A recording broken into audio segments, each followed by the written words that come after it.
A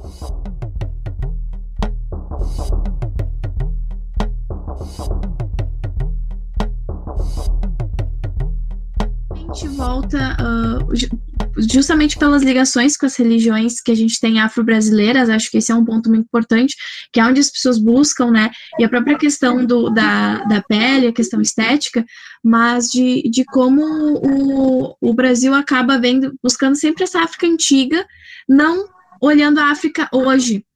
Por exemplo, na questão das religiões, tu tem uma África muçulmana e cristã, você não tem mais uma África em sua maioria de religiões tradicionais, que foram as que influenciaram aqui também nas religiões afro-brasileiras. E aí a minha primeira pergunta, Neymar, vai justamente nesse sentido. Quais olhares que a gente teria hoje, né, para a África e para a história africana, e como é que a gente pode pensar justamente esse olhar, né? Esse olhar, as fontes que a gente pode também estar utilizando, as informações que a gente pode estar buscando sobre esse contexto, essa história africana a partir de um estudioso africano, né? Absolutamente, Franci, como tu cogitou sobre a África. Então, justamente, né, muitas pessoas pensam de África um continente de 1536, na época da escravidão, até agora. Então, a África de 1535, 36 para baixo, quer dizer, 1000 anos atrás, ano 530, ano 240, que era a África? Então, se tu for ver, muitos de nós procuram saber sobre a África e não vejo a África antes do acontecimento da época da escravidão, que eu percebi que a maioria dos historiadores, né, começa a falar sobre a África falando desde a escravidão. E isso aí, de uma certa forma, mostra uma África para o público afro-brasileiro, como os interessantes também da cultura África, uma África que quase sem a escravidão não ia existir, entre aspas. Então, cadê a África antes da escravidão? Antes da invasão europeia? Antes que os europeus chegaram na África, o que tinha lá? Aí sim eu acho que assim, qualquer um que se interesse a aprender ou a aprofundar as pesquisas dele sobre a África, deveria começar a cogitar nesse sentido. E isto aí, se a gente for passar mal só por em cima sobre o que a gente tem de contexto, existe uma série de coisas que a gente poderia falar sobre a África. Todo mundo sabe que assim, muita gente fala que a África não tinha escrita, a África não tinha uma civilização antes da chegada dos europeus. Eu acho que eu te mandei algumas imagens que leva uma antiguidade muito grande, bem no passado. Isto aí são 37 mil anos antes a chegada da época dessa transição entre o barbárie que existia na Europa e até agora. Então, antes que Babilônia, né, ninguém pode falar sobre a África sem fazer essa comparação bem superficial entre a Grécia, que era protagonista de tudo que é conhecimento, tudo que é ciência na Europa. Hoje, no dia, todo mundo, a maioria dos historiadores, pesquisadores, né, não vou dizer uma conclusão, mas estão numa cogitação, numa linha de cogitação, que os grandes pensadores gregos, que são hoje os mais assim conhecidos na física, na astronomia, na filosofia, a maioria foram estudar dentro da África. E isto aí é uma fala que tem muitos exemplos. Por exemplo, se tu pegar o Anaximan, Heraclito, Demócrito, Aristóteles, Tales, né? São pessoas que aprofundaram na matemática, na geometria, que, querendo ou não, a palavra de algebra, todo mundo sabe que vem de Al-Jabar. Al-Jabar, que é uma palavra egípcio, que leva o pensamento de numerologia, porque algumas imagens que eu te mandei mostram como os primeiros calendários que os africanos criaram para poder se basear no ano, para ter 12 meses, sabe, para ter esse virado do ano. Então, isso aí era bem antes da chegada dos europeus na África. Mas hoje em dia, a gente, por exemplo, vamos pegar no ramo da construção, né?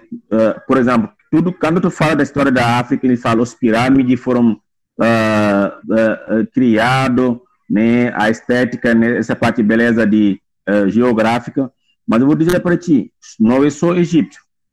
Por exemplo, a Etiópia tinha, se tu juntar Etiópia, Sudão, Malawi, existia mais pirâmides que África, que o Egito, que querendo ou não, tem uma influência muito grande daquela época egípcio, através da linha transsaariana que ligava o rio Nilo, que ligava o Egito da Mesopotâmia, mas também da Mesopotâmia, através do Istambul, ligava para a Europa. Então, além dessa ligação, que eles falaram, entre aspas, que tudo que é conhecimento, tudo que é a sabedoria que tem na África veio da Europa. Isto aí é uma coisa que até agora nós podemos mostrar o contrário. Desculpa aqui que deu uma ligação no telefone.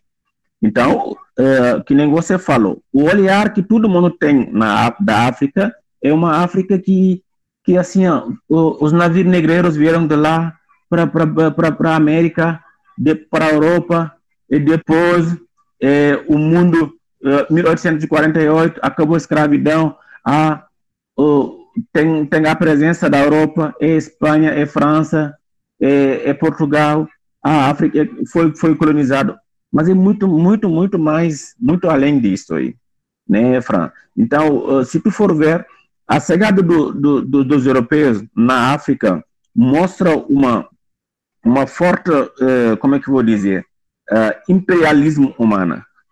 Chegou num momento que, dentro da Europa, existia uma barbárie. Cada um matava o outro. Atacava a família do outro. Então, não existia uma organização social naquela época. Era tempo de desorganização social na Europa, que eles precisavam ir na África para copiar o que era de nós e levar para eles. Claro que tudo que a África passou, que nem eu falei, a escravidão, foram 4 séculos. Então, essa escravidão europeia de 4 séculos era bem recente, porque antes da chegada dos europeus, tinha a chegada da escravidão arabo-muçulmana, que pegava também os africanos, através da linha transsaariana, chegava até a Algéria, depois da Algéria eles passavam os africanos, levavam os africanos para a Ásia Oriental e a Ásia Ocidental. Então, por isso existe a parte da Ásia, existe uma forte presença também de povo afrodescendente negro. Então, se tu for ver a África preta, né, que a gente diz, sofreu um ataque, né, dos locodermos. Quando eu falo de locodermo, é pessoas de outras cores, né, de pele clara. É uma apelação científica, não quer dizer que é racista, né, para a pessoa entender. Por questão de clima e outro, a gente pode usar essa apelação. Então, quando eles chegavam na África, a primeira chegada, o negro africano recebeu eles com braço aberto. Aí depois, a presença do negro no território dele era o contrário. Era capturado, era colocado no galho. Então, existe essa África que a população afrodescendente tem que tirar. Por que eu estou falando isso aí, Francis? A alienação cultural, ela é uma coisa muito forte hoje no público afrodescendente. O que eu chamo de alienação cultural? Se chama alienação cultural quando a pessoa acha que não tem cultura, não tem civilização, não sabe de onde ele vem, os seus antepassados não fizeram absolutamente nada. Isso a pessoa chega num momento que ele acha que assim, tudo que vem nele não é bom, e que vem de outro lugar é bom. Até porque o próprio povo brasileiro, tu percebe assim, tudo que vem nos Estados Unidos, tudo que vem na Europa, é original. Tudo que é feito aqui, já, né, ou na América do Sul, já gera um pouco de dúvida. E isto aí foi um belo trabalho dos europeus que eles fizeram na África, como na América Latina. Fizeram de eles não acreditar os próprios recursos deles. Então, é um baita de marketing social que foi feito para que uma raça seja superior de uma outra, ou de uma comunidade seja superior de uma outra comunidade. E isto aí foi o que eles fizeram da África. Até assim, em termos geograficamente falando, a África é 3 vezes mais grande que a Ásia. Da China, desculpa. É 3 vezes 2 vezes maior que Índia. A África tem mais ou menos 800 milhões de habitantes para 1 bilhão. A China tem 1 bilhão de 200. Índia, 1 bilhão e 400. Então, quando se fala da África, eles, até cartograficamente falando, eles mostram a África bem pequeno, para que a pessoa tenha noção, a África, lá, pequeno, sabe? Tá entendendo? Aí o que acontece? Quando eles falam de superpopulação, né? Superpopulação, eles pensam, África. Mas 800 milhões de habitantes, só a China é 1 bilhão e 400.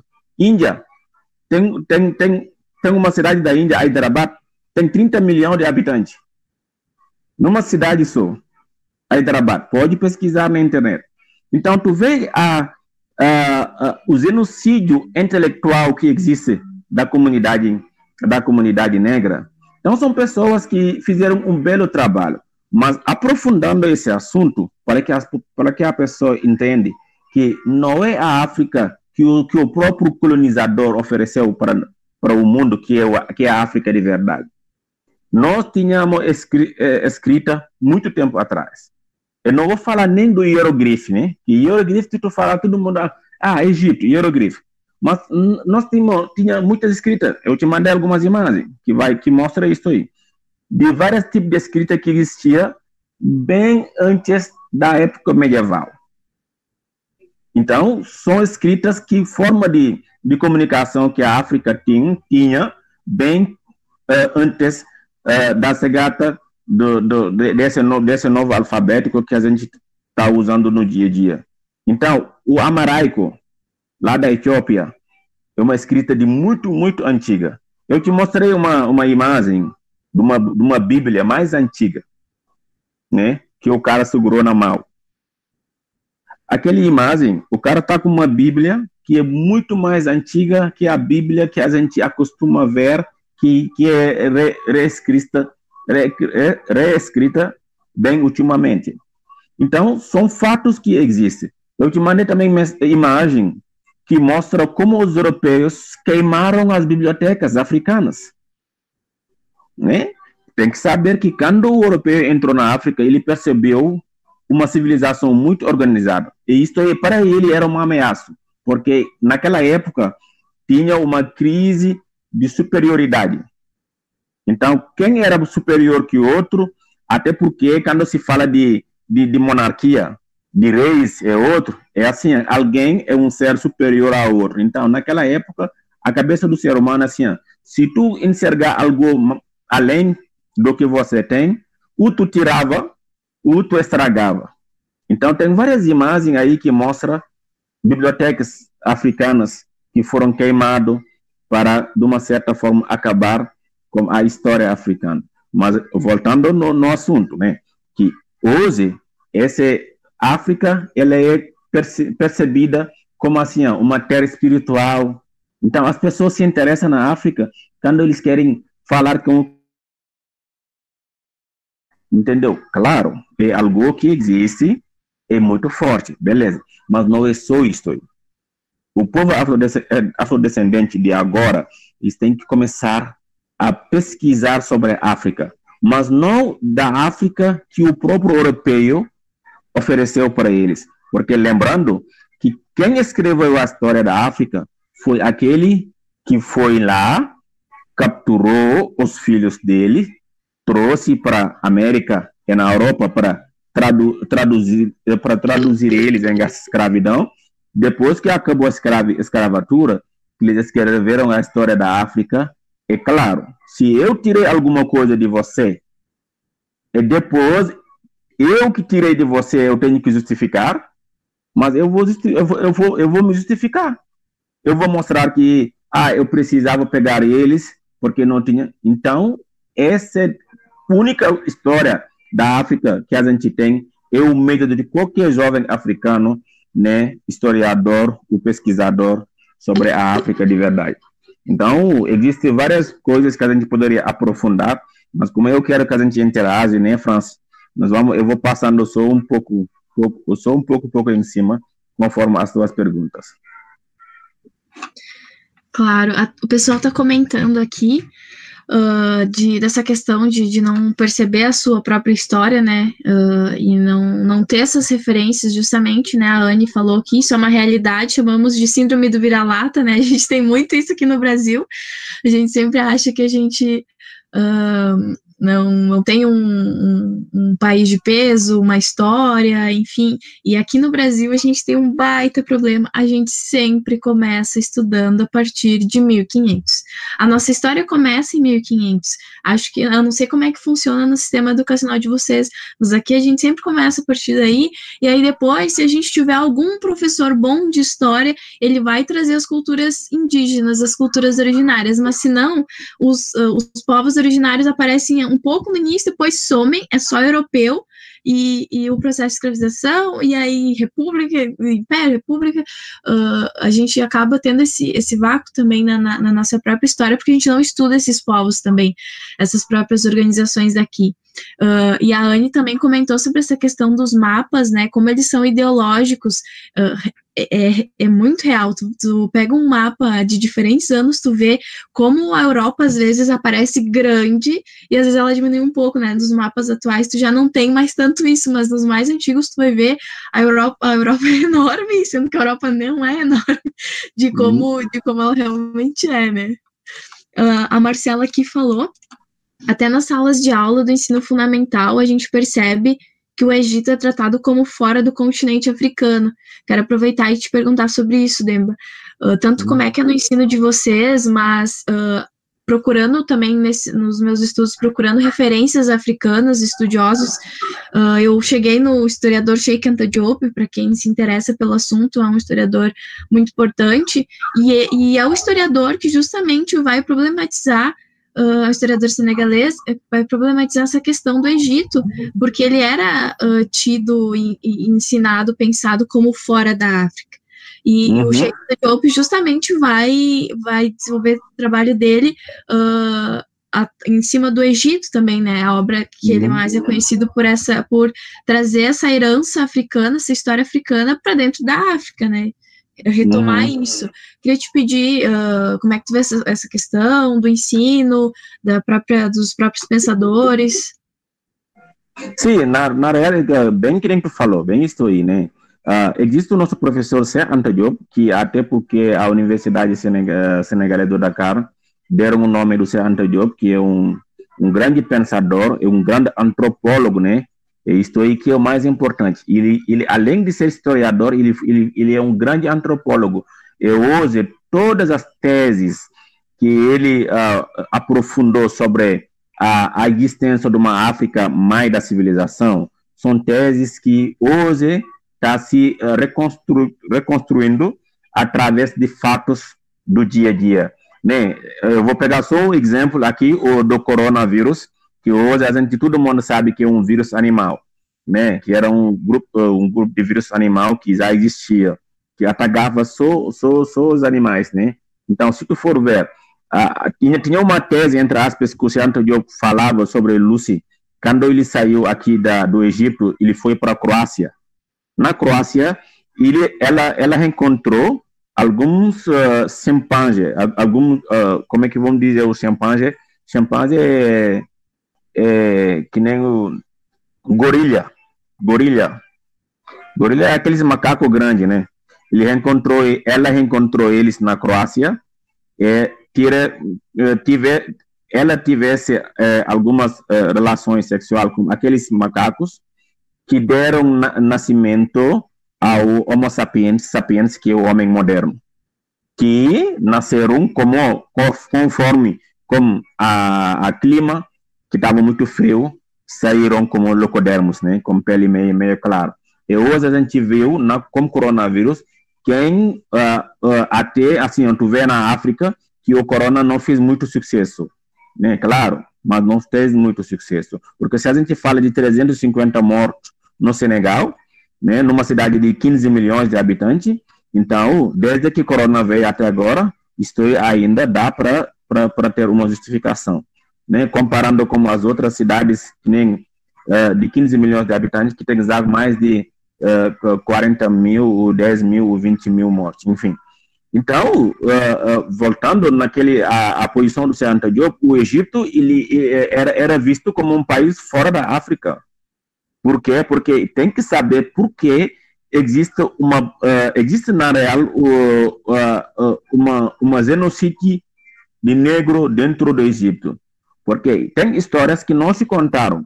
Porque o Egito tem uma forte presença de pessoas brancas.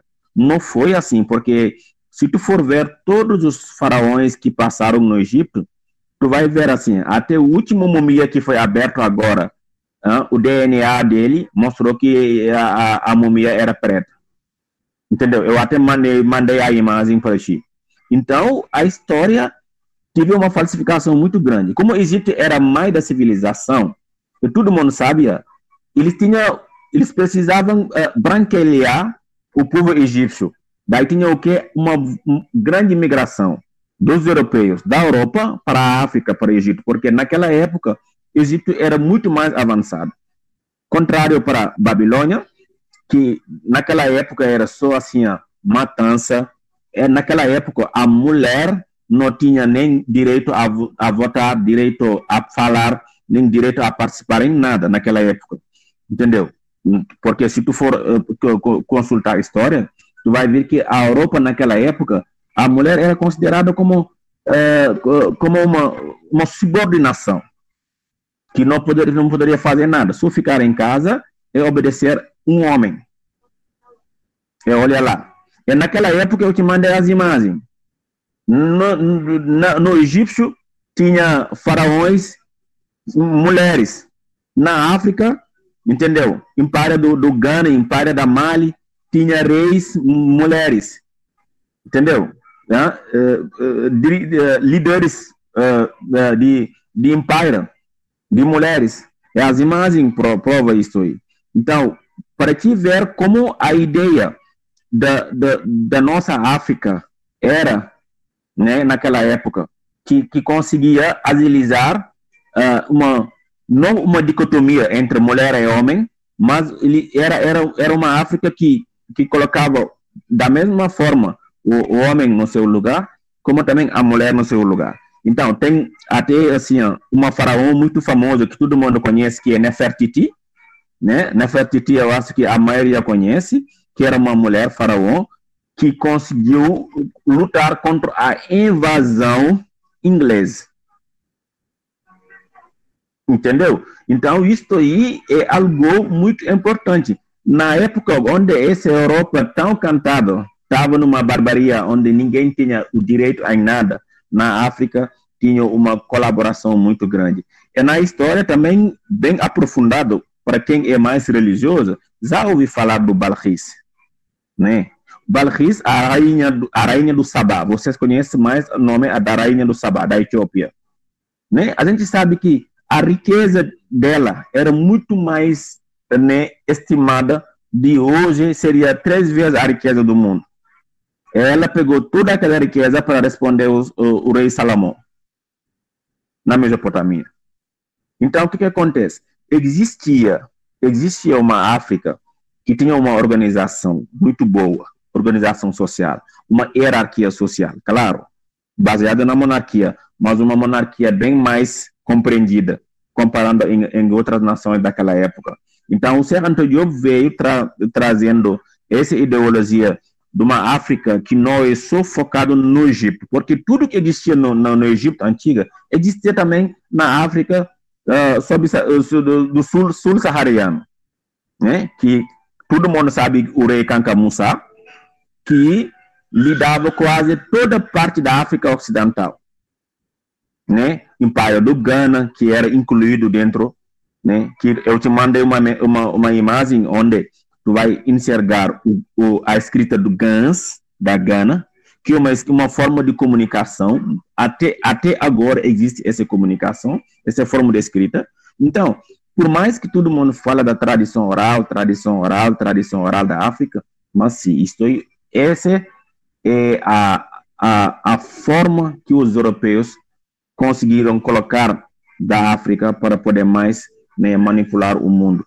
Mas se África existe, Egito faz parte da África, Egito não foi sozinho nessa luta, porque o Sudão era também um império muito grande, né? Tinha Etiópia também, que era um império muito grande. Então, se a gente for entrar no fundo para ver quantos impérios existiam naquela época da antiguidade, pode dizer assim, até lá embaixo da África do Sul, né, o Zulu, do Swatini, então, Malawi. Então, eu posso listar vários tipos de impérios que existiam na África e que tinha uma perfeita harmonia entre eles, entendeu? Entre cada território, eles interagiam conforme o clima, conforme com a demanda para poder alimentar, né, cada localidade. Existia uma harmonia muito extraordinária. E isto aí não se fala, né? Isto aí é o mal.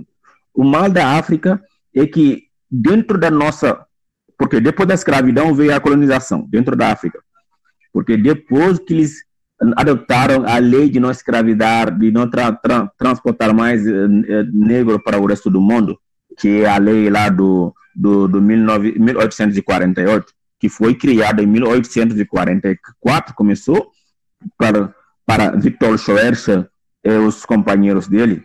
Então, eles, depois da abolição da escravatura, eles começaram a mandar missionários para chegar perto, para aprender mais, para ver aonde que está a riqueza, para ver assim, como nós podemos mais comercializar o negro, mas vamos pegar então o ouro dele.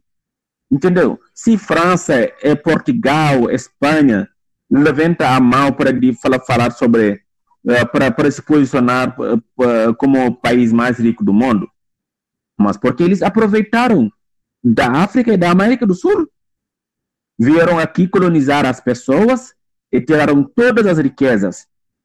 Eu não me aprofundei mais na cultura, na história brasileira, mas eu posso ter certeza que as decisões naquela época do Pedro I, Pedro II, tudo veio da Portugal. Como também na França, que naquela época as decisões tudo veio da França para Senegal. Então, nossa própria forma educativa da educação, da escola, é tudo francesa. Hoje, que está tendo uma nova onda de jovens intelectuais africanos que querem, né, reverter esse challenge, esse desafio. Né? Então, a gente tem uma formação da nossa própria história baseada no que eles escreviam. Então, isto aí, a escola francesa no Senegal é desde a época de 1870, 1900, por aí. Então, até que o Senegal tem a independência em 1960, tem uma linha de gerações que estudaram na escola francesa, aprenderam a história da África como os franceses queriam. Isso aí continuou depois da independência até 1970 para 80. Então, essa nova onda de geração que depois de estudarem começaram a ter uma consideração pessoal. Porque quando se fala de formação acadêmica, não é aquele diploma que você recebe. é a capacidade que você tem de perceber que essa frase tem sentido, esse livro que eu li tem sentido ou não, de poder enxergar da verdade como da falsidade. Então, depois dessas ondas de gerações aprenderam a história, aprenderam a ciência da forma como o europeu queria que seja, eles começaram a cogitar. Porque, lembrando que até hoje tem as famílias griots lá no Senegal que estão mantendo as informações de 35 mil anos atrás, que não param de contar para gerações e gerações. Então, tu ouve uma diferença entre o que está acontecendo dentro da África como realidade e o que o europeu escreveu e botou na chapa, na frente da mídia. Há 10 anos atrás, Francis, se alguém te perguntar sobre a África, tu vai pensar o que é safari, né? Leão, jacaré, né? Não é? Hoje, graças à internet, pessoas estão enxergando que não é a África realmente que a gente aprendeu na escola, que né, tenha savana, tenha safari, né, enfim, que a África existe lugares muito lindos. Até tem brasileiros que foram para o Senegal, África do Sul.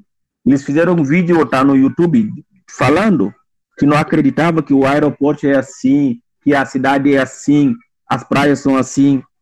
Tá entendendo? Por exemplo, quando falo do meu currículo, a maioria pensa que, mas como é que é, vai no Senegal para ver. Tem muitos jovens estudados, mas que têm dificuldade para trabalhar e acaba saindo fora. Então, a África do 1500, do 1400, do 1300, que eles pensavam que era, agora não é mais. Nós temos científicas em vários lugares do mundo. Nós temos historiadores em vários lugares do mundo. Entendeu? Então, a África está numa fase de uma reconstrução da cultura. E isso eu acho que o que Serranto Diop fez é muito importante. Sim, ele é um dos que vai trazer isso à tona.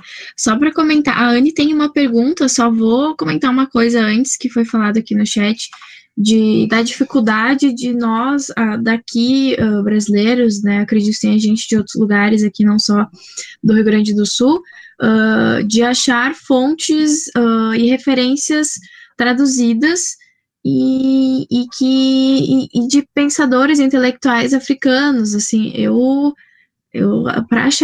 queria achar um historiador ou uma pensadora senegalesa, mas assim, eu não conseguia nada traduzido, eu consegui alguma coisa do Cheikh Anta Diop esse ano, que eu encontrei, e uma das coisas que eu utilizei, que justamente está nesse link que eu mandei para vocês aqui, o AIA Laboratório.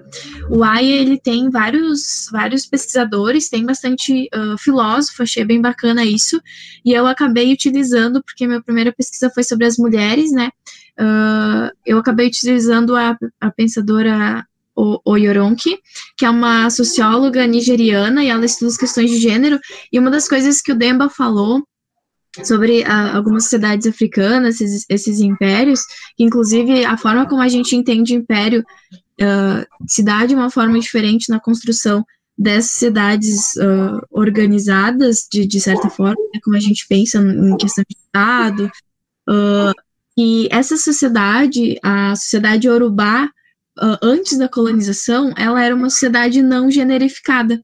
Então, você não tinha essa classificação, mulher faz isso, homem faz isso, associada muito ao determinismo biológico, que é aquela coisa de a mulher é frágil, a mulher é isso, porque você tinha, rainhas não é o nome certo, tá? Nem imperadoras, tinha um outro nome, mas de mulheres ocupando os cargos mais altos das sociedades.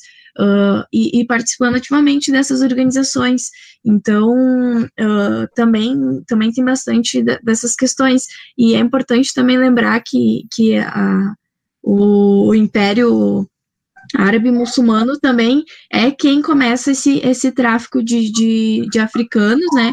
Só que era uma escravidão pensada de uma forma diferente. Quando o europeu chega, ele vai trazer uma colonização de certa forma não, objetificando aquele ser humano. Então, você torna ele uma mercadoria.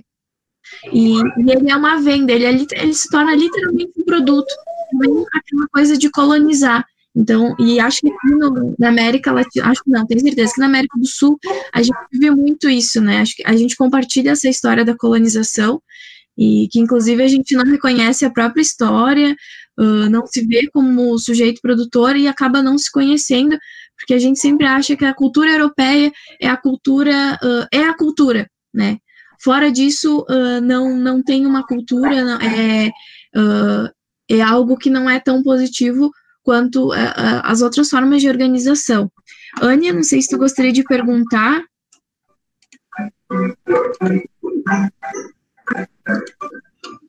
Oi, estão me escutando? Sim, vamos. Então, é que eu queria perguntar.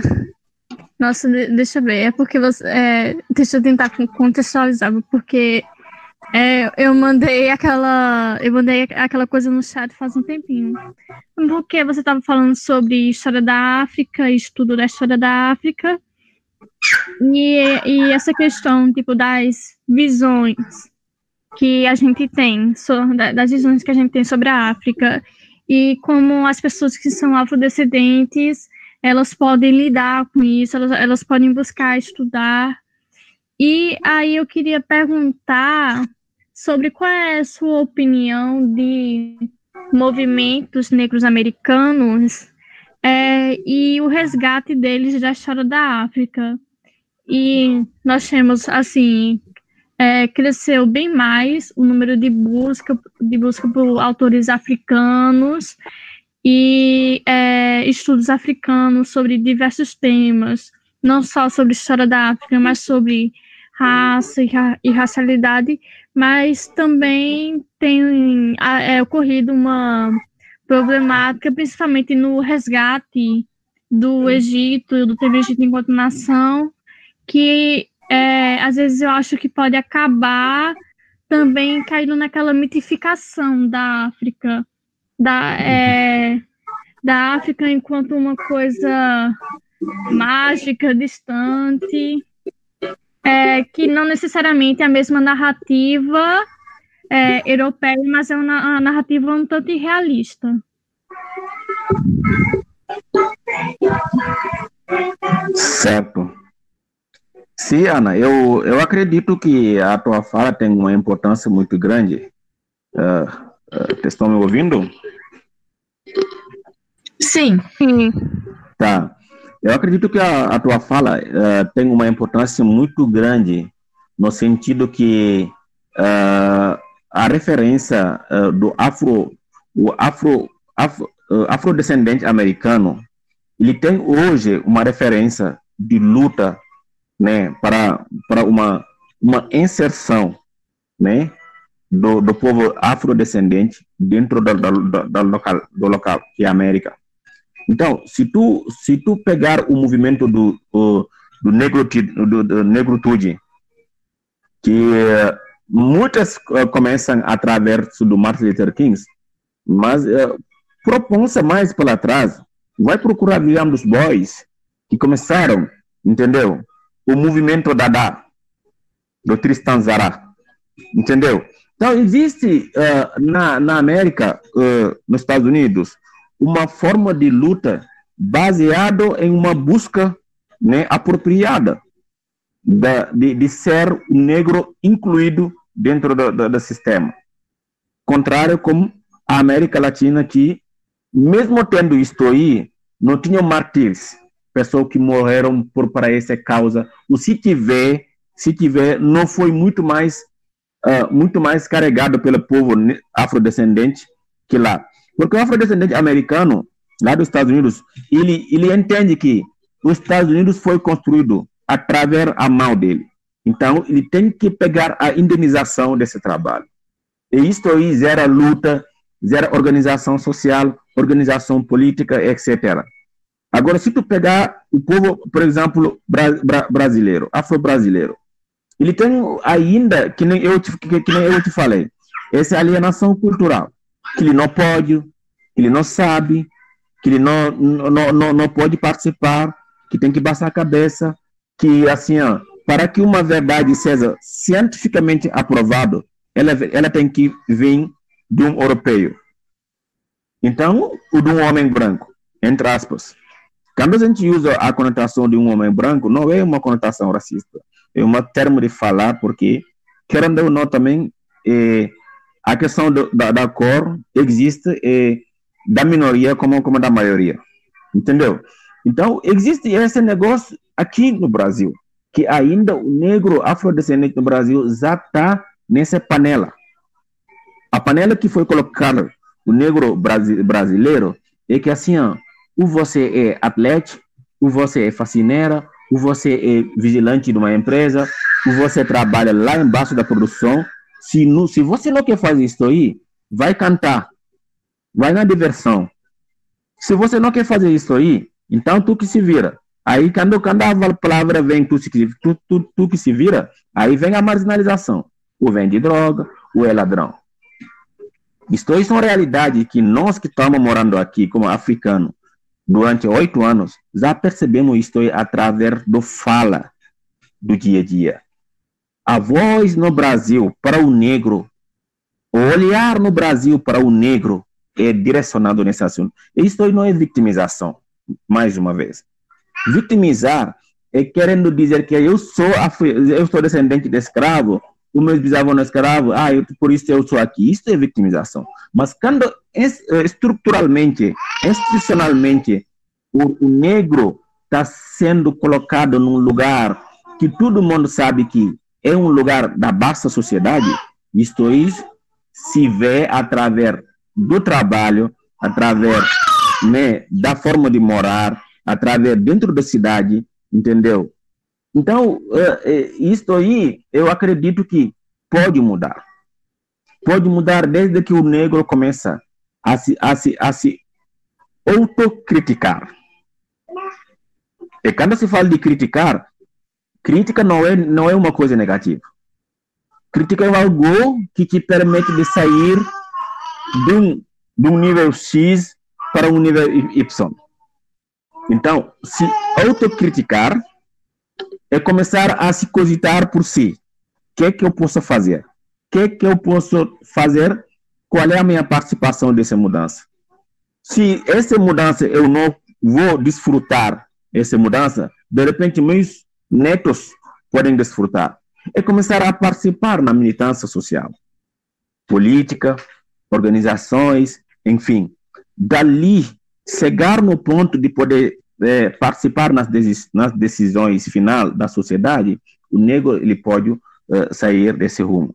E isto aí, como tu falou, eu estou perfeitamente, concordo com você, precisa dessa inserção social do negro, participar, né, erguer a cabeça, né, não baixar a cabeça, é saber que assim a construção de uma nação, o negro afrodescendente faz parte. O Brasil, todo mundo sabe que foi construído pela mão dos afros também.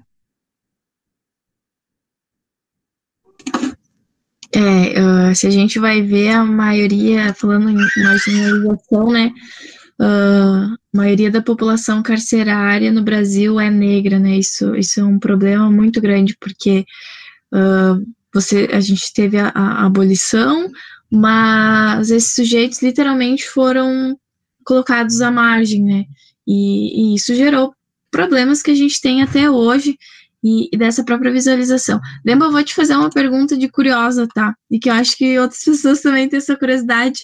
Eu já ouvi,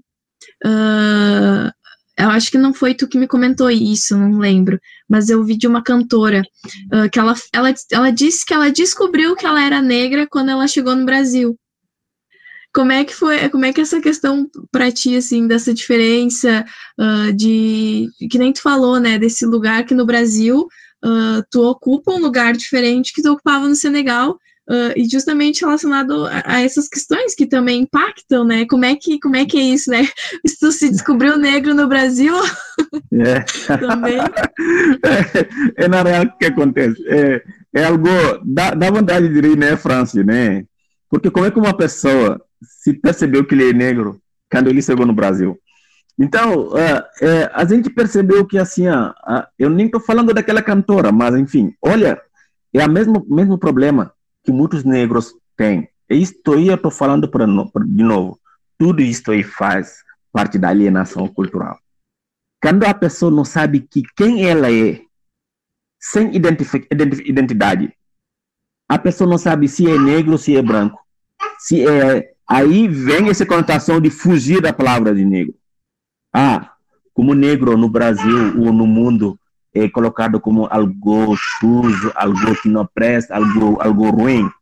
Então, vamos procurar algo que não me deixa de ser o negro, mas que não me deixa de ser o branco. Aí vem a palavra, não, eu sou mulato, eu sou mulata, eu sou parde. Aí vem, eu sou bugre. Eu tenho o meu avô que era só negro, a minha avó que era só negra. Tá entendendo?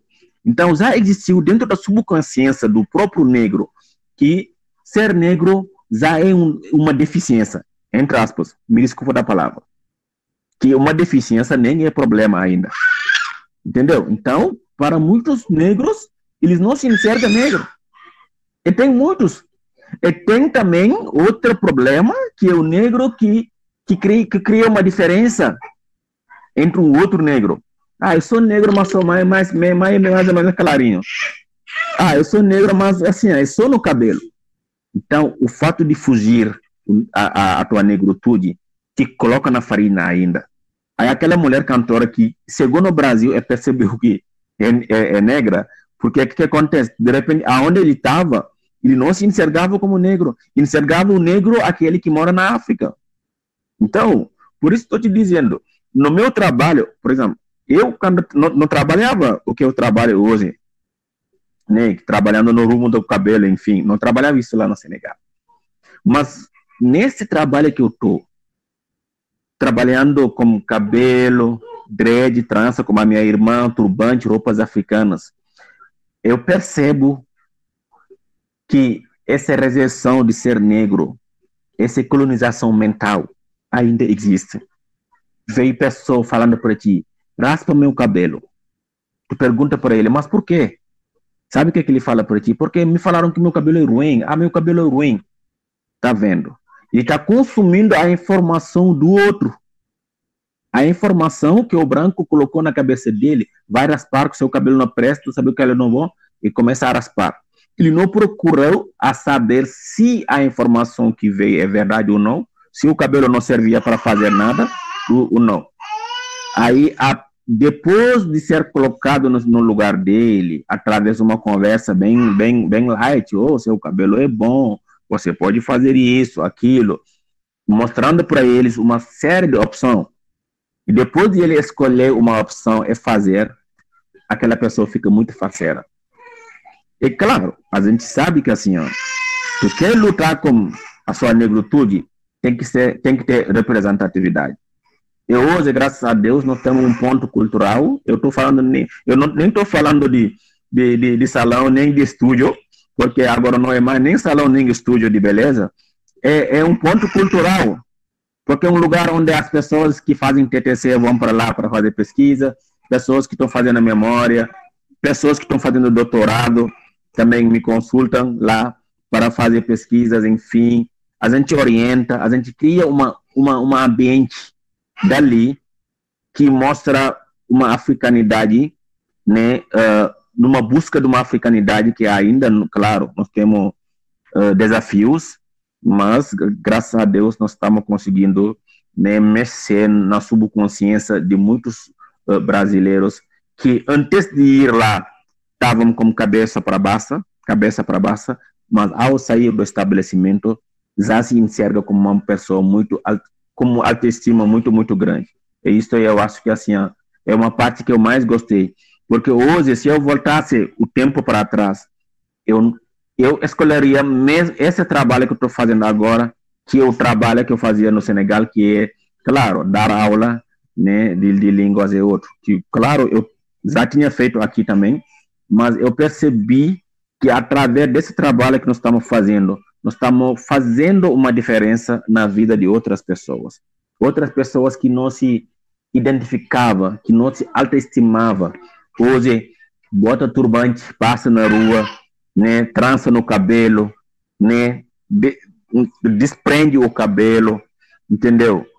Veste roupas africanas, começa a perguntar sobre lá. É essa diferença que estão fazendo, né, para as outras pessoas, negra como branca. Isto aí, eu acho que não tem preço.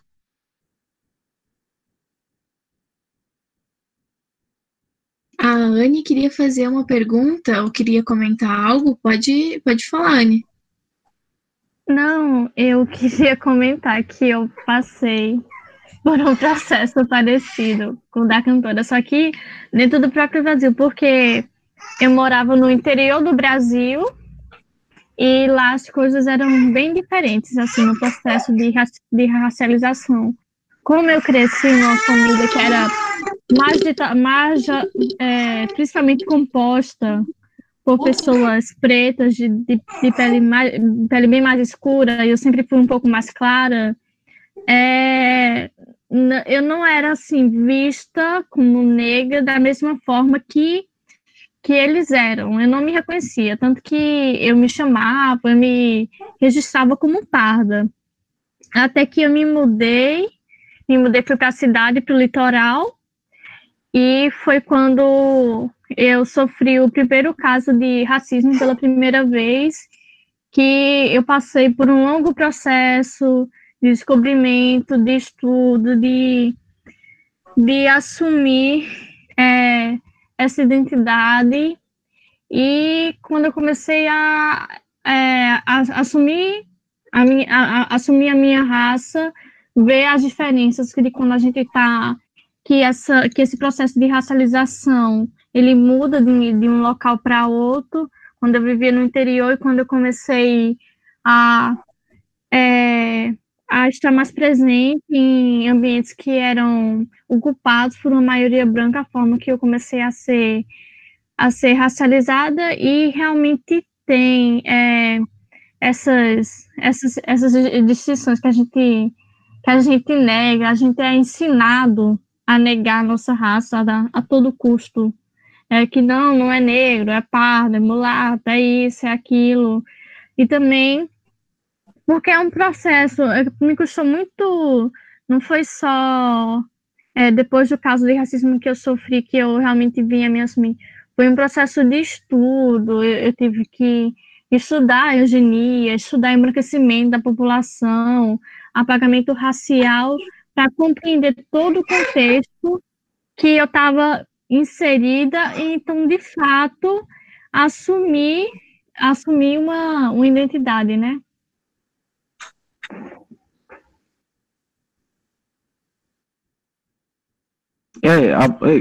Né, Franci? Eu acredito que nem ela falou, isso aí é uma colonização mental também, né? Porque, claro, depois que quem é afrodescendente, por exemplo, existe uma coisa que a gente chama de a herança de um negro que não presta. A herança de uma negra que não presta. Não, a criança nasce e viu que a mãe dele tá na cozinha, o pai tá no campo, outras pessoas estão ali fora do sistema, entendeu? Então, o que acontece? Vai ter, claro, uma forte colonização mental que, assim, que nem ela falou, negar a sua identidade.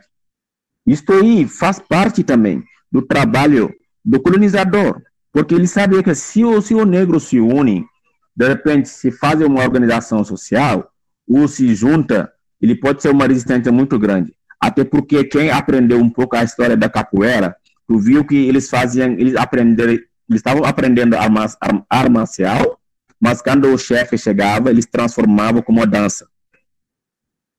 Entendeu? Então, isto aí é, de uma certa forma, mostrar que o próprio colonizador proibia para o negro ensinar para o filho a escrever, não tinha direito para aprender, nem para escrever, nem para estudar naquela época. Então, isto aí vai vindo. Então, o que está acontecendo no Brasil acontece em vários países do mundo. Só que nem Estados Unidos e Inglaterra, o negro lá tinha sorte, porque depois da escrava, não vou chamar nem de sorte, ganhou o direito, porque depois da escravidão, né, eles indenizaram os negros de terras, entendeu? Por exemplo, de colonia de terras para eles começarem a viver. Só que no Brasil não tive isso aí. O Brasil sabe o que tem, né? O negro do século XXI. O que é o Samuel de negro do século XXI? É naquela época, depois de libertar o negro, ele saiu da casa do mestre e não sabe onde ir. Não tem lugar para morar, não tem lugar para dormir. Depois de 72 horas caminhando em volta da cidade, ele teve que voltar do lado do casa do mestre para construir uma barraca. E hoje, se tu vê, tem muitas favelas que começaram aqui, assim. Um começaram, outro vem, outro vem, outro vem. Chega num tamanho de bairro, aí começaram a registrar. Então, o negro brasileiro, depois de ser libertado da escravatura, não tinha indenização. Aí, sabe, vem uma vida precária. Não tinha como sobreviver, então precisava voltar do lado da casa do mestre para fazer a sua vida. Então, existe uma dependência. Estava libertada, mas como uma dependência. Então, se tu vai nos Estados Unidos, é o contrário. Tem cidades, por exemplo, lá no estado de Virgínia, né, tem o Columbus, Ohio, sabe, Detroit, que é 100% colônia afro. Tu vai lá, parece que tu tá na África, entendeu? Tu vai na Inglaterra, mesma coisa. Os afro ocupam mais espaço, entendeu? Em várias classes sociais altas, porque eles tinham um pouco de indenização depois da escravidão. Agora, no Brasil, se tu falar da dívida de escravidão, todo mundo fala, oh, meu Deus, mas estão pedindo dívida de escravidão. Mas, veja só, o senhor de escravo, o burro, que a gente chama, o burro, que é o senhor da escravatura, ele pediu indenização do governo de perder o escravo dele. E quando o escravo pediu, por exemplo, o descendente do escravo pediu indenização, meu Deus, ele é muito radical. Não se fala, isso é passado. Mas, Franci, Ana, os judeus estão reclamando da exterminação do Hitler, dos judeus nos campos de refugiados. Eles reclamam todo dia. Vai no Tel Aviv para ver, né, capital do Israel. Eles têm no ano tem mais de 15 a 20 datas que só fazem comemoração e reclamação desses judeus mortos nos campos de refugiados. Entendeu? É realidade. Tanto que uma coisa que a gente fala é que uma coisa que a gente percebe é que, por exemplo, ninguém faz piada com o Holocausto, ninguém faz piada com morte de judeu, mas as pessoas se sentem confortáveis em fazer piada com escravidão, com morte de pessoas negras. E elas ainda acham que a gente está querendo demais só porque, por exemplo, no Brasil a gente tem o sistema de cotas na universidade. Acho que isso já é querer privilégios e já vem com um discurso de meritocracia que cada um consegue, baseado no próprio método, que é só correr atrás, que não há uma dívida histórica, que já passou tempo demais para pagar essa dívida, mas a gente ainda está colhendo os frutos, os resquícios, a gente ainda está vivendo sobre os resquícios da escravidão, a gente ainda não saiu praticamente desse fantasma colonial que vive sobre a gente. Absolutamente. Que nem bem que nem tu falou. Ainda pessoas vivem isso aí. Eu acredito que pode mudar. Desde que a mudança tem que vir primeiro do afrodescendente, querendo se valorizar. Porque a valorização não vem de outro, vem de si. Desde que o negro começa a deixar do lado um pouco a diversão e se focar no estudo, estudar. Se não estudou, coloca o seu filho para estudar. E se tu não tem condição de pagar o estudo do seu filho, mostra o caminho de ele começar a trabalhar e estudar. tem que fazer uma lavagem cerebral. Não vou chamar nem de lavagem cerebral, mas eu vou chamar de uma conscientização daquela nova onda de jovem negro a entender que a arma mais forte do mundo é a educação. Então, educação é educação. Agora, se a gente fica no ambiente, claro, que quando se chama de educação, envolve muitos ângulos, né? É um campo lexicais que vai junto. Mas, mesmo assim, tem como fazer essa mudança. O afrodescendente tem que saber que, assim, para que essa mudança seja feita, essa mudança tem que vir dele mesmo. Porque nós acostumamos a ver, até aqui em Caxias do Sul, no Rio Grande do Sul, que até várias atividades negras, se tu for ver quem está fazendo, é uma pessoa branca que vem fazer. Isto não, mas é a verdade. Se tu for ver várias atividades, quando eu fui fazer Africa Fashion e Diversidade, para fazer aqui no Teatro Pedro Parente, tinha série de perguntas, você vai fazer isto aí, aqui, primeira vez que, como se, quando o negro quer fazer, o preto quer fazer, já todo mundo pensa que, mas não pode, não sabe, não faz. Eu falo para eles que eu sou produtor de cinematografia, eu escrevo cenários, faço alguns documentários, cena, filme, outro. As pessoas, então, tu tá fazendo como se é uma exceção. E não é uma exceção. E isto aí, sabe por quê? Porque eles acostumam ver, como o Francis falou, ver na televisão quem está indo preso no Fantástico é negro. Quem está ocupando as ruas, fazendo marginal, é negro. Quem está vivendo a diversão é negro. Quem sofre na facina é negro. Quem fica aqui sendo guarda-costa, vigilante, é negro. Entendeu? Quem é o jogador famoso é o negro.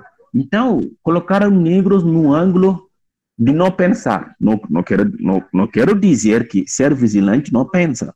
Claro, tem vigilante branco, blá, blá, blá, mas tem que ver o número de negros como vigilante, o número de negros como faxineiro, o número de negros na prisão, o número de negros no esporte, porque são, de uma certa forma, os únicos canais para eles se sentir dignos. Por isso estou dizendo, existe isto aí, mas existe também o negro qualificado, o negro trabalhando no hospital, mas é muito pouco. Comparando o número de negros no Brasil, que a gente fala entre 54% e 56% da população, né? Então, quem é a maioria são os negros, mas mesmo assim estão ocupando lugares. Olha o governo do Bolsonaro. Eu vi só aquele general que me desculpa que eu coloco ele como negro da casa, que aceita tudo só para ficar lá.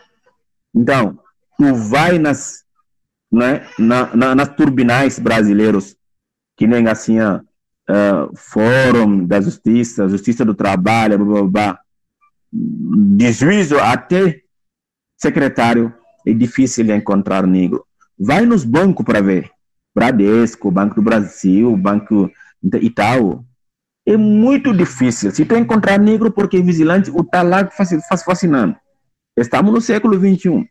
Então, existe uma falta de participação dos negros dentro do funcionamento administrativo do Brasil. E para que isto aconteça, tem que ter uma presença muito grande no negro na escola, nas universidades, para que quando há concurso público, eles vão concursar e poder ocupar esse lugar. Tem que lembrar que assim, a África do Sul, da Mandela, também já passou por isso. Os ingleses ficaram lá muito tempo, não querem largar o país, por causa que é um país rico em ouro, diamante, ferro, zircão, entendeu? Aço, entendeu? Então, ficaram lá, não querem sair. Começaram a matar os negros, a chamada do apartheid, entendeu? Né? O Nelson Mandela foi preso por causa que eles precisavam só uma independência. Tá entendendo? Tive que o mundo inteiro, né, colocar pressão nos ingleses para que eles liberarem a África do Sul. Liberarem, entre aspas, porque o lugar mais bom da África do Sul está sendo ocupado por os ingleses, que é o Cape Town. Então, outros, assim, ó. Se eu ficar aqui conversando com você sobre a África, comparando isto e atravesso o mundo, nós vamos passar dias falando. Né, Fran? Então, Ana, de uma certa forma é isto aí. É uma organização que começa a conscientizar o negro que a única forma de sair desse buraco, dessa escuridão, é assim, se tu percebe que tu não tem mais tempo para estudar, pega seus filhos, incentiva, mostra para eles acreditar que eles podem participar nessa nova onda de mudança. Como é que eu posso dizer? É se reconhecer, né? Eu acho que o primeiro passo, né, como o Lemo falou, se reconhecer e acho que ter uma atitude de empoderamento, literalmente é isso, né? De ocupar esses espaços. A gente vê, né, que isso é uma realidade, né? Que esse movimento está começando, mas como a Anne falou, e tu também, Nimba, é complicado, né? Tu tem uma estrutura que vai abrir determinados espaços para pessoas negras, pessoas brancas, e assim, olha, na faculdade, eu acho que se eu tive 3, 4 colegas negros durante 4 anos, foi muito. Porque assim, eu tô falando de um curso de licenciatura, que é um curso que é mais em conta, que não é uma medicina da vida, não é um direito, que são alguns cursos mais... O direito nem é mais tão caro, mas da medicina, assim, então é uma realidade desses espaços, né, mas vamos pedalando que a gente também, e abrindo esses espaços para diálogo, para debate, para conversa, acho que isso é fundamental para que a gente repense diversas percepções. A Marcela comentou aqui, eu acho até que a Marcela caiu, vi que ela estava saindo e entrando, acho que a internet dela estava oscilando. Meus professores de ensino médio afirmavam que não era conhecimento válido questões sobre literatura africana, economia e tudo mais, e ainda usavam a justificativa de não ter base para cumprir o que a LDB propõe, a Lei de Diretrizes e Bases do Brasil. Como lidar com essa temática? Como é que a gente pode estar trabalhando com isso em sala de aula? Como educador, acho que não só como educador, né, mas acho que em todos os sentidos, porque até a equipe diretiva tem que tá a par disso. Eu não sei se tu tem alguma indicação, Lemba? De indicação de material para trabalhar, de como é que... Peraí, que entrou uma coisa aqui.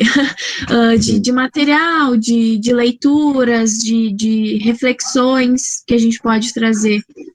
Sim, mas na real o que acontece? Isso aí, que nem eu falei, qualquer universidade que tu vai, né, eu acredito que tem especialistas, né, sabe?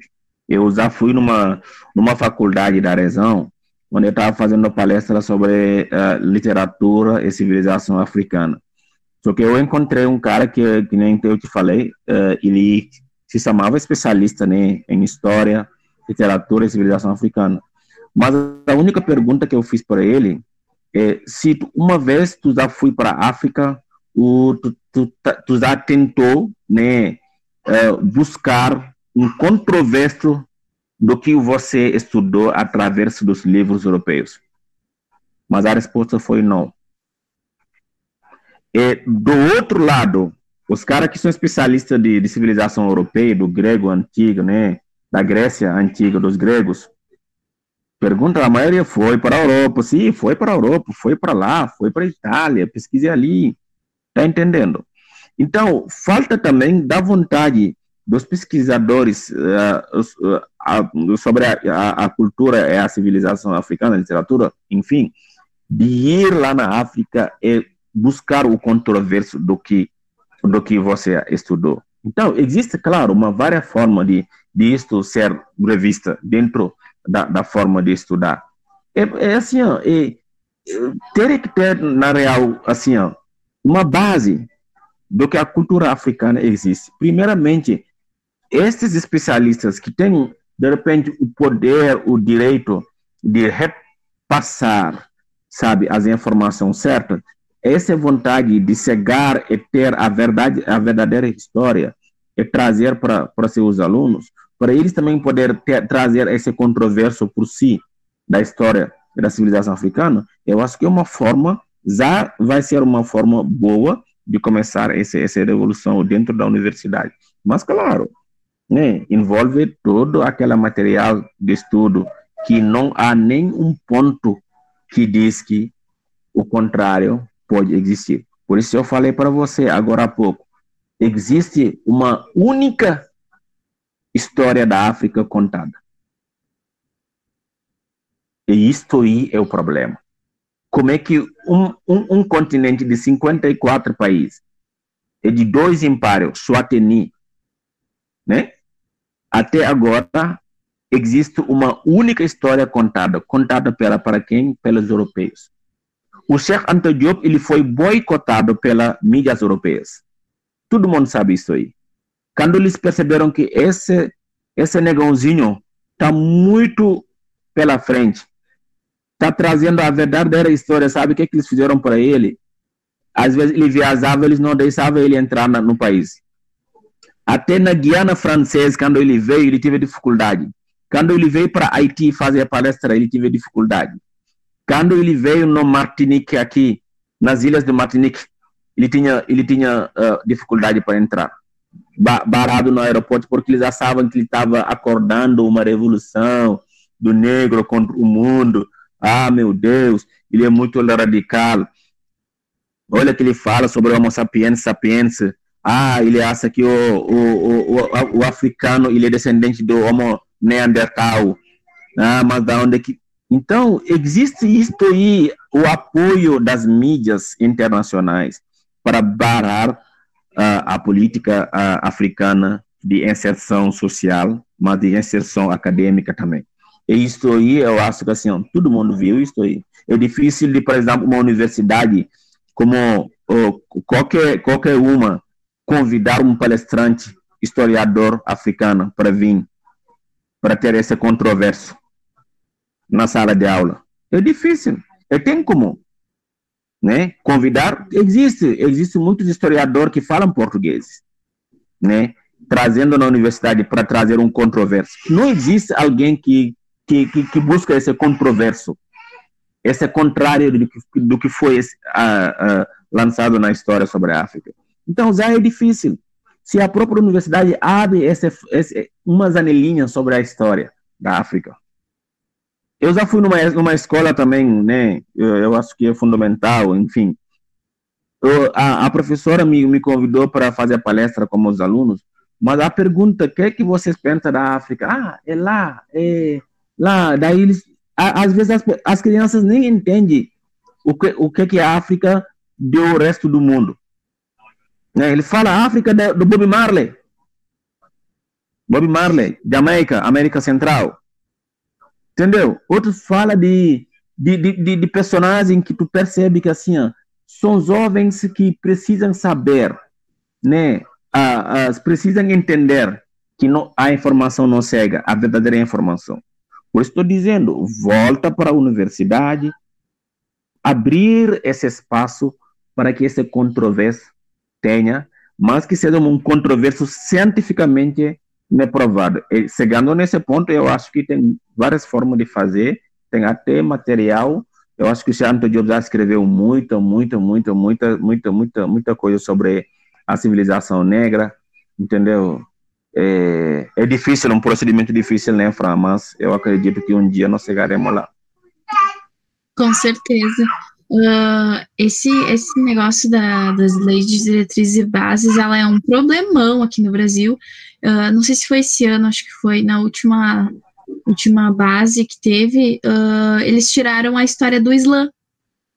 E sem estudar a história do Islã, tu não entende uma parte da história da África. Absolutamente. E para tu ver como falta a compreensão justamente dos próprios formuladores, né? Tu tirando a história do Islã, toda a parte norte ali também tu perde toda a história desses contatos com árabes muçulmanos, depois impérios, enfim, a própria história do Senegal, né, que vai estar muito ligada nisso. E falando em história do Senegal, uma das coisas que eu lembrei, né, puxando um pouco também, porque eu estudo um dos primeiros não sei se são versículos, mas as primeiras coisas que tu vai encontrar no Corão é lei em nome do teu Senhor. E é bacana que você vai pegar a revolta dos malês aqui no Brasil, eles conseguiram organizar a revolta e movimentar tanto porque eles sabiam ler, porque o Islã também pressupõe, né, que justamente uma das primeiras frases, né, é lei em nome do Senhor. Então você tem que estudar, você tem que buscar. E aí justamente a dificuldade deles lidarem com esses sujeitos que tinham uma língua em comum e que, mesmo às vezes não sendo do mesmo país, eles tinham conhecimento de árabe, então eles conseguiam se comunicar, né? Isso é bacana. Uma das coisas que eu lembrei agora que vocês estavam falando, né, do Holocausto, não é o primeiro, mas é um grande genocídio branco, né?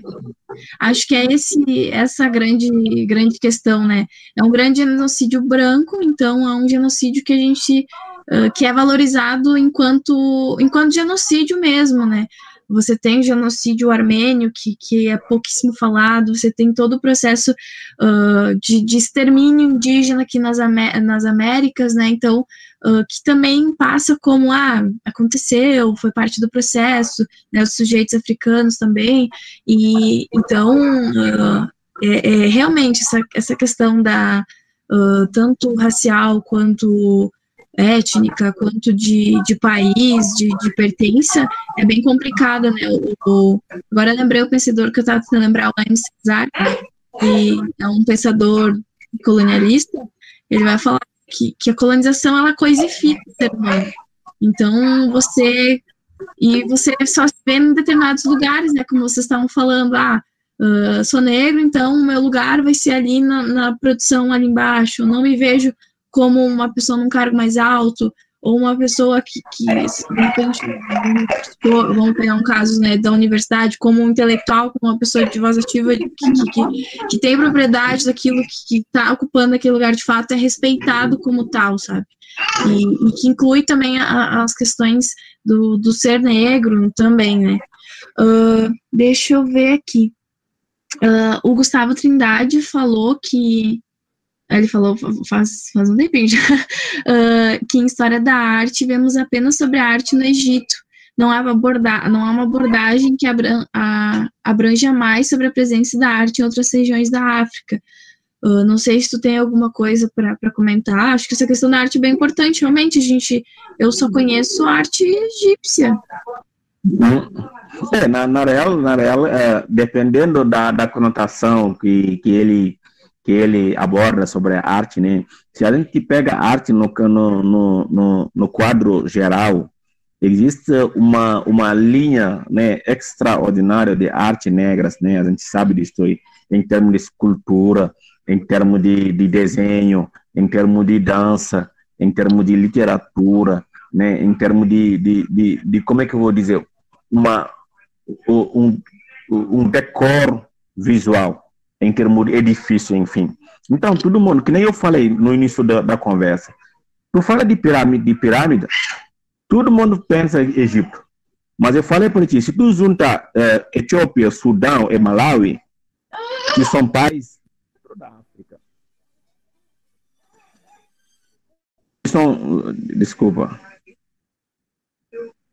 que são países dentro da África, você vai ver mais edifícios construídos naquela época, sabe? Em termos também de organização social é outro, infraestrutura é outro, você vê uma outra visão diferente do que a gente acostuma ver, porque todo mundo, se tu fala da África, todo mundo pensa do Egito, né? Se tu for ver uma coisa que eu quero colocar nesse sentido, o código do Hammurabi.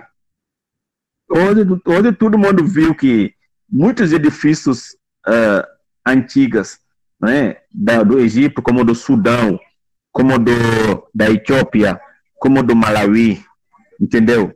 Existia esse código encarcerado dentro dos edifícios, dentro do parede. Está entendendo?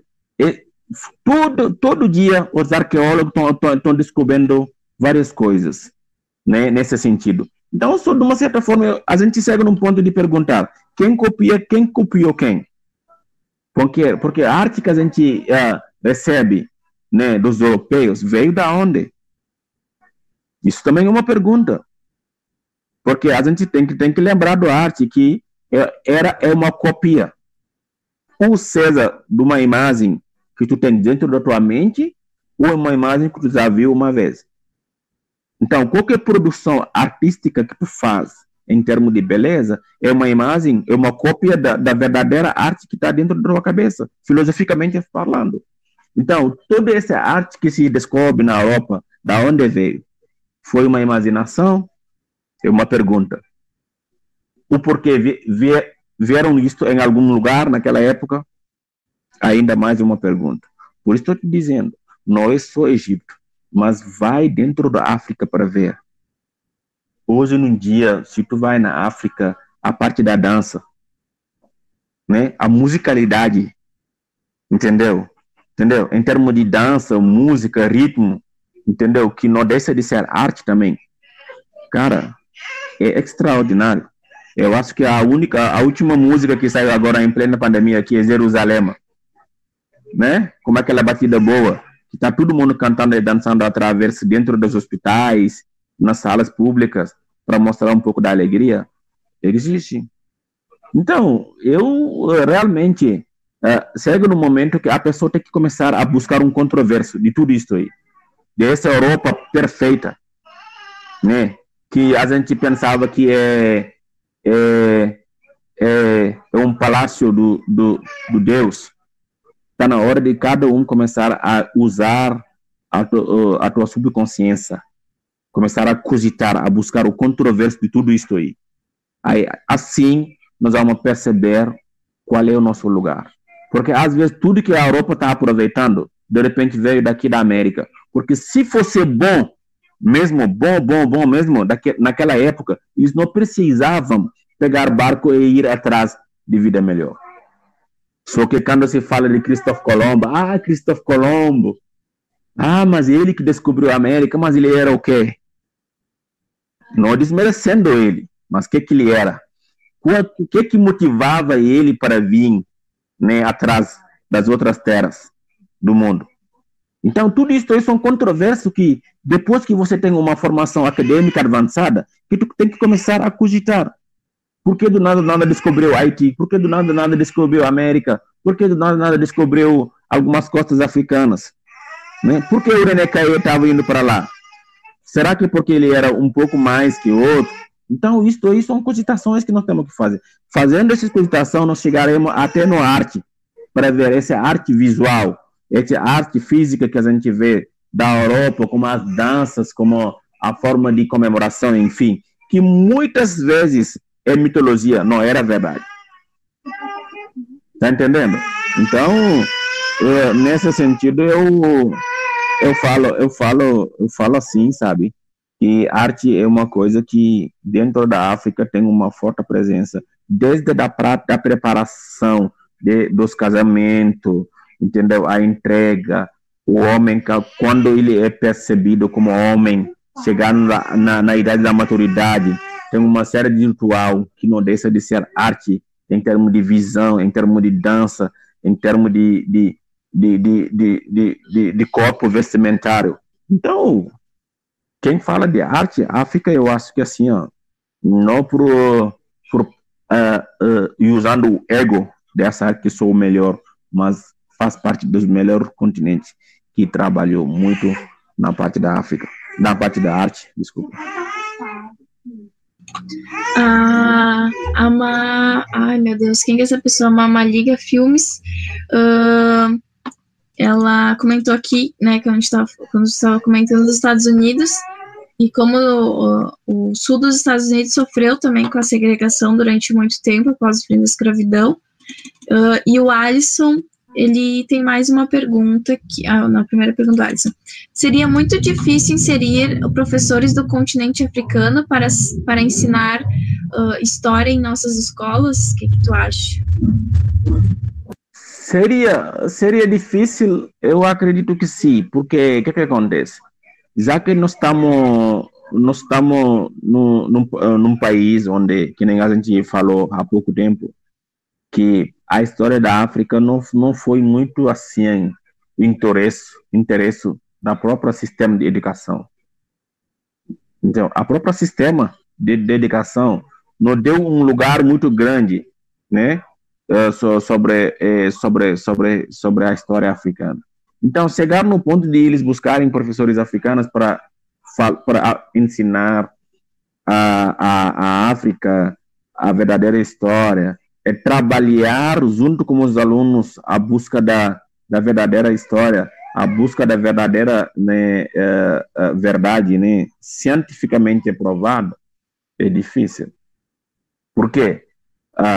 Para que uma verdadeira seja percebida verdade, como muitos de nós, ela tem que ser europeia. É muito mais fácil de um aluno da universidade indo atrás do Victor Hugo, Alphonse de Lamartine, né, Gerald de Nerval, Chateaubriand, né? É muito mais fácil para ler um livro assim, As Letras Persanas do Victor Hugo. Lendo ele, já entra uma imaginação que tá tudo extraordinário, tá tudo bom, tá tudo bem. Tá entendendo? Agora, manda um cara ler um livro de Amadou Ampateba. Manda um cara ler um livro do Leopold Sédar Senghor. Manda um cara ler um livro de Anta Diop. Manda um cara ler um livro do David Diop, o Birago Diop, o Damas, o M. Césaire.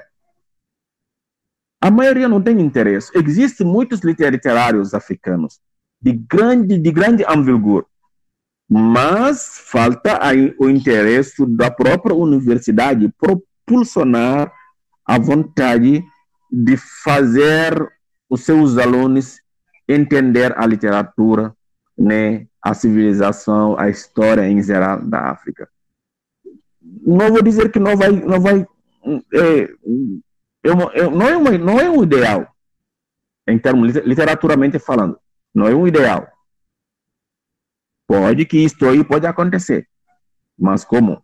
Desde que a universidade cria essa opção, essa possibilidade, essa oportunidade de proporcionar a história e a civilização africana dentro do sistema educativo.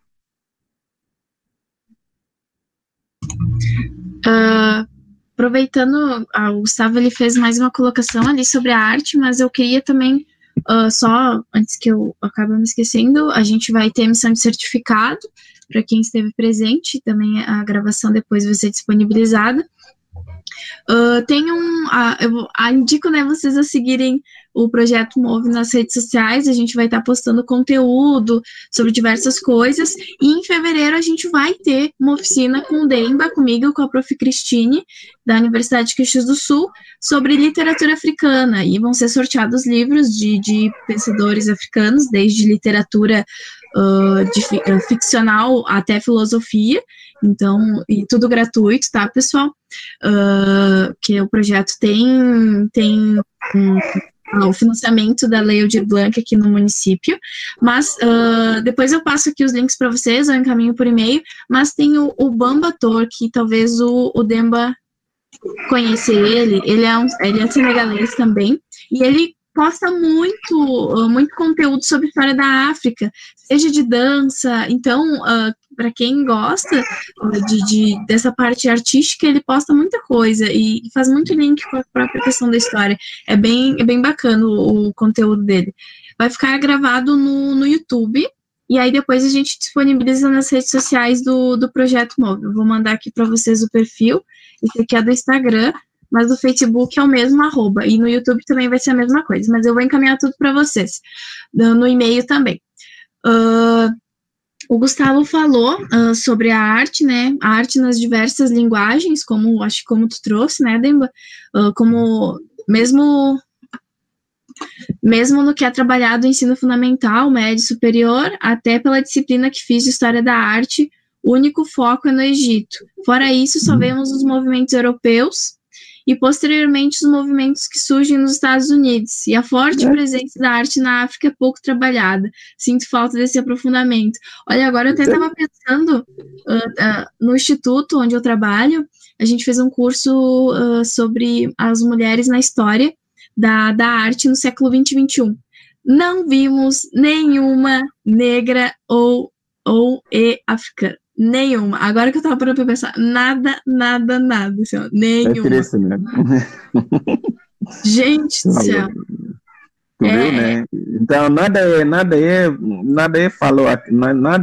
se cogita aqui nessa palestra como brincadeira. E são fatos reais que a gente está falando. Então, é preciso só rever tudo que tu estudou desde criança até agora. Qual é a parte que existe da África em tudo isso aí? É simples.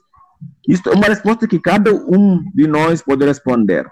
O próprio brasileiro, ele pode responder isso aí. Quem está aqui dentro, Giovana, mais outras galera, Ana, todo mundo pode responder isso aí. Desde que tu estudou até os 20 e poucos anos, qual é a parte que foi dada para a África? Se foi calculado por quilômetro, assim, eu acho que assim, cada 1000 quilômetros, assim, a África tem uns 100 metros aí. Então, existe uma política internacional de minimização da cultura e da ciência africana. Quando os egípcios estavam construindo, quando os egípcios sudanenses, né, pessoa da Etiópia, da Malawi, quando estavam fazendo a geometria para poder construir pirâmide, aonde estavam os gregos? Mas é muito mais fácil de falar, mas meu Deus, o conhecimento veio da Grécia, através assim, Aristóteles, Tales, Pitagor, né, Sócrates, né, Descartes, Anaximan, Heraclite, Demócrito. É muito fácil de falar. Mas pergunta quando os africanos estavam no mundo dele, criando, construindo, utilizando a astronomia, conseguiram, tendo um calendário dele, antes do calendário grego. Entendeu? Aonde estavam os gregos? Qual é a vontade do Tales foi até no Egito? Isso foi um intercâmbio. Ele foi lá para ensinar os egípcios como filosofar? Não, né?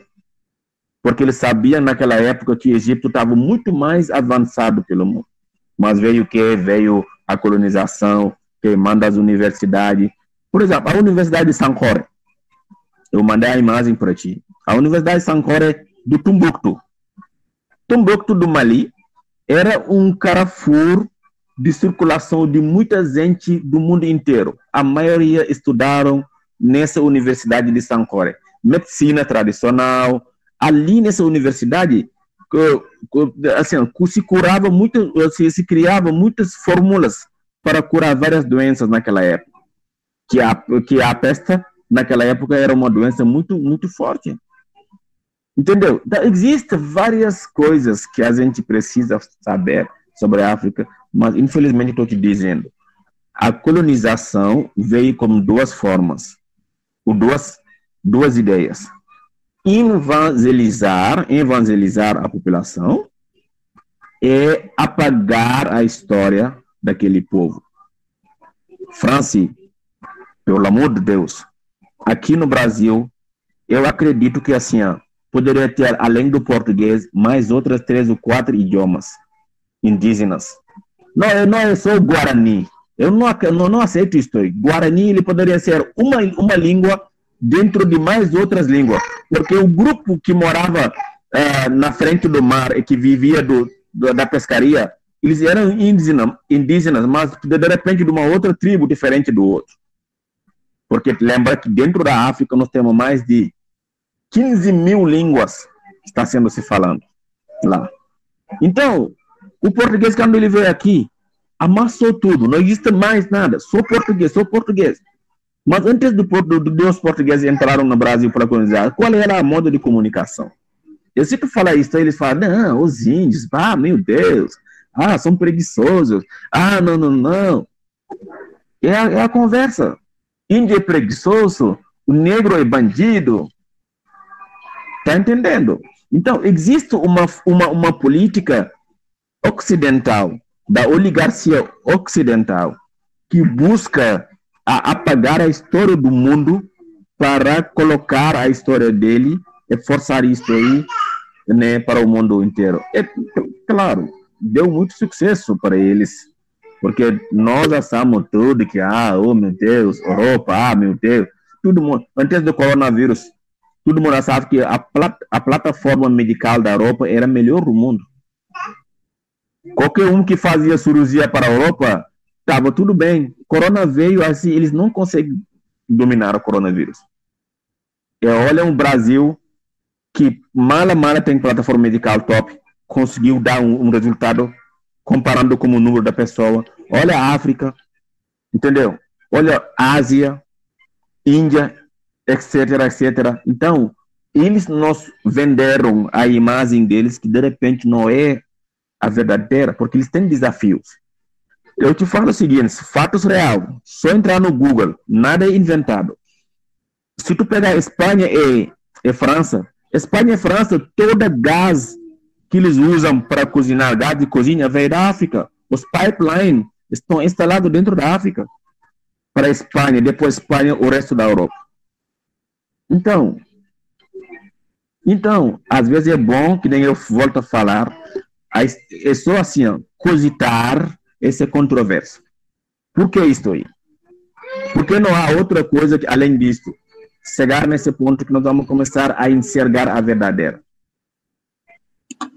A Chimamanda, que é uma escritora e pesquisadora, quem se interessa pelo assunto deve já conhecer, ela fala sobre o perigo de uma história única, né, que é justamente isso, dessas visões que a gente tem referente ao continente, aos próprios países, e como a Anne falou antes, né, de ver uma África estática, que não saiu do mesmo lugar do passado, que ainda enfrenta os mesmos problemas, enfim, sabe, que permaneceu no passado, e não, né, isso tô falando dos indígenas, eu sou branca, né, sou um papel, mas por parte de mãe, eu tenho a família indígena, eu tenho algumas primas que ainda têm a pele, alguns traços, só que assim, isso se perdeu totalmente na família.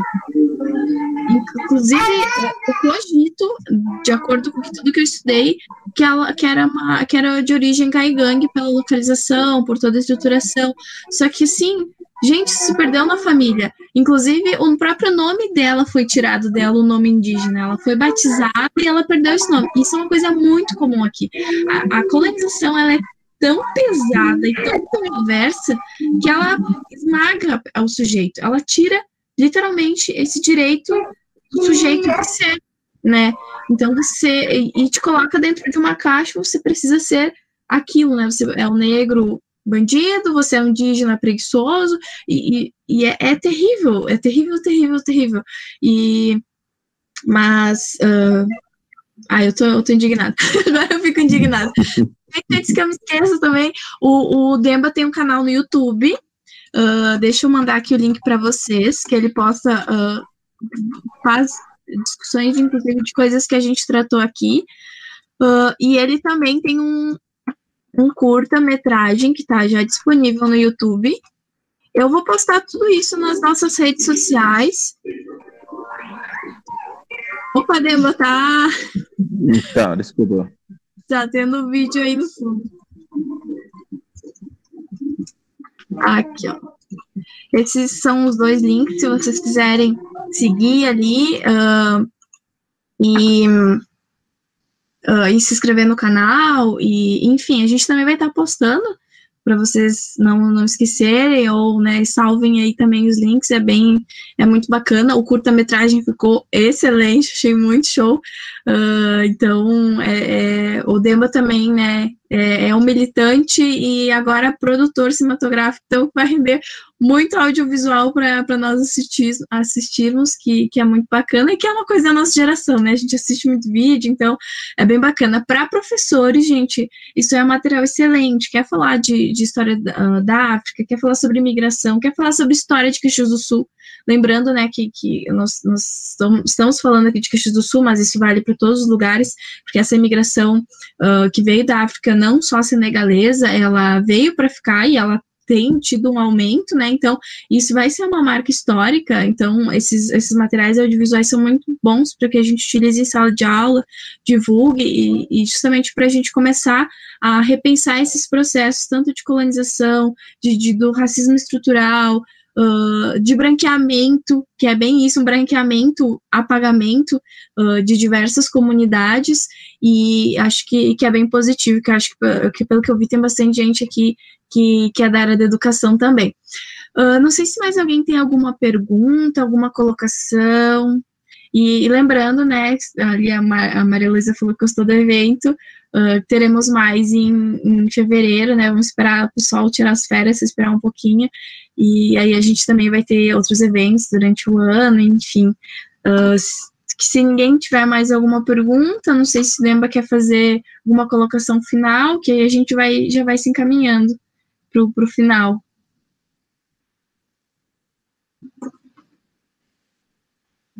Acho que teu microfone está desligado, Demba.